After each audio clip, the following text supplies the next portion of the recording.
Let's start off the show in South Africa, where the Commission of Inquiry into State Capture has completed its first day of formal hearings in Johannesburg.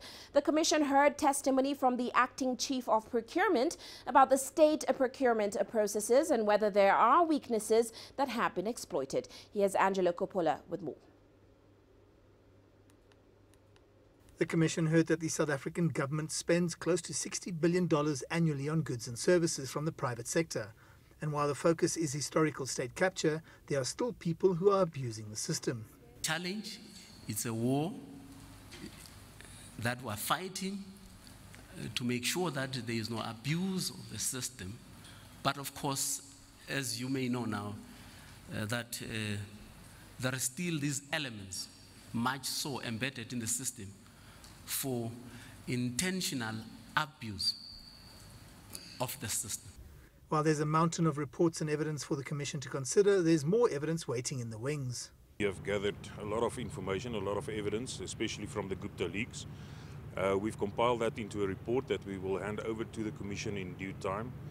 We are basically finished with our report.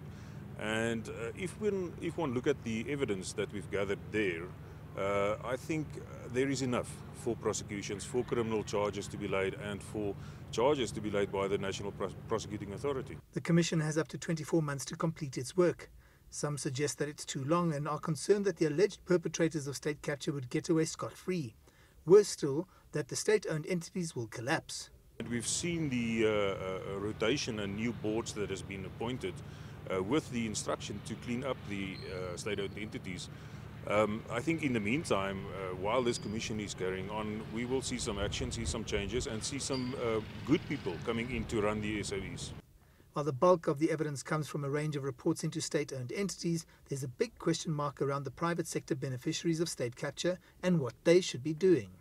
I think it is time for South Africans to do good, clean business, and that will be to the advantage of all South Africans, not only just to government and to the businesses involved, but that will boil down to all South Africans. Expectations are high that this commission, when it finally releases its recommendations, will actually recommend that there is prosecution of people who are found guilty of state capture. I'm Angelo Coppola for CGTN in Johannesburg, South Africa.